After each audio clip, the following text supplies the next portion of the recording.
Mahfud MD kantongi pelanggaran SOP Polri dalam mengusut kasus tewasnya Brigadir J. Komisi 3, semua jajaran Polri harus memiliki jiwa besar dan kesatria. Namun sebelum kita lanjut, marilah kita sama-sama untuk mendoakan agar kasus penembakan Brigadir J segera terpecahkan.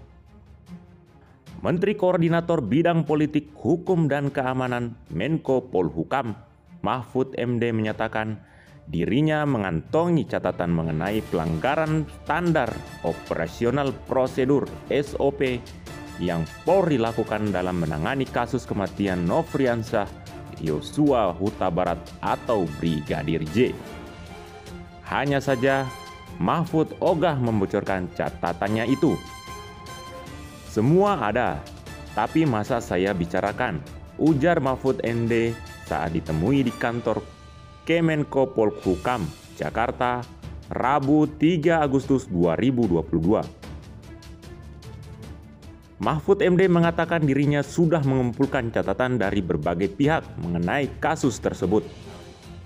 Di antaranya, seperti Komisi Kepolisian Nasional Kompolnas, Komnas HAM, hingga Lembaga Perlindungan Saksi dan Korban LPSK.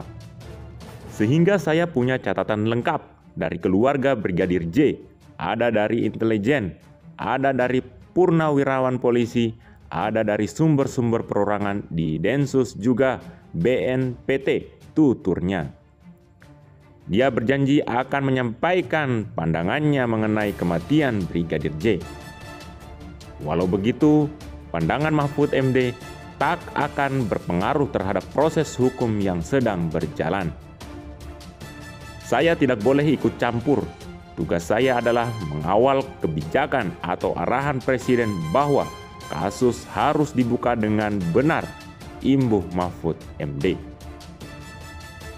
Di sisi lain, Wakil Ketua Komnas 3 DPR RI Ahmad Sahroni menekankan bahwa seluruh personel Polri harus memiliki sifat kesatria terkait dengan proses pengungkapan kasus penembakan Brigadir J di rumah dinas Kadif Propam nonaktif Irjen Verdi Sambo.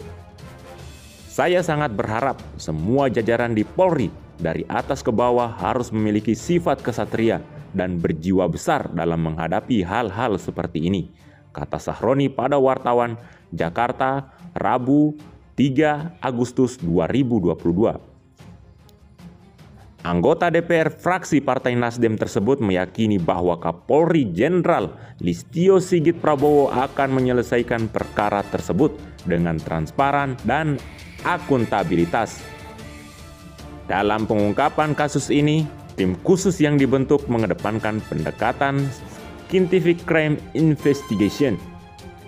Oleh sebab itu, Sahroni menegaskan kepada seluruh pihak yang terkait untuk lapang dada serta berjiwa kesatria terkait dengan apapun hasil dari pengusutan perkara secara ilmiah tersebut. Jadi, apapun hasil penyelidikan dari tim khusus, saya meminta semua pihak bersabar dan menerima dengan lapang dada, jelas Sahroni. Oleh sebab itu, Sahroni juga berharap seluruh pihak untuk menghormati dan menghargai setiap rangkaian proses pengungkapan kasus tersebut. Pasalnya, kata Sahroni, tim khusus bentukan Kapolri terus bekerja dengan sangat profesional dan sungguh-sungguh. Saya juga meminta agar para pihak ikuti saja prosesnya yang sudah sesuai dengan aturan yang berlaku, karena saya yakin polisi pun menangani kasus ini dengan penuh profesional. Sejauh ini juga mereka telah bekerja secara independen, terbuka, tanpa tekanan, dan tidak bisa diintervensi oleh siapapun, ucap Sahroni. Jadi, mari kita tunggu saja keterangan resmi dari Pak Kapolri, yang juga sudah berkomitmen untuk menyampaikan hasil dari penyelidikan tim khusus. Di saat yang bersamaan, saya juga meminta agar semua pihak tidak berandai-andai hingga menyebabkan berita liar di masyarakat. Mungkin itu saja yang dapat kami sampaikan. Bila ada kata yang kurang berkenan, kami mohon maaf yang sebesar-besarnya. karena kesalahan datang dari saya selaku manusia biasa yang tak pernah luput dari yang namanya salah, lupa, dan dosa.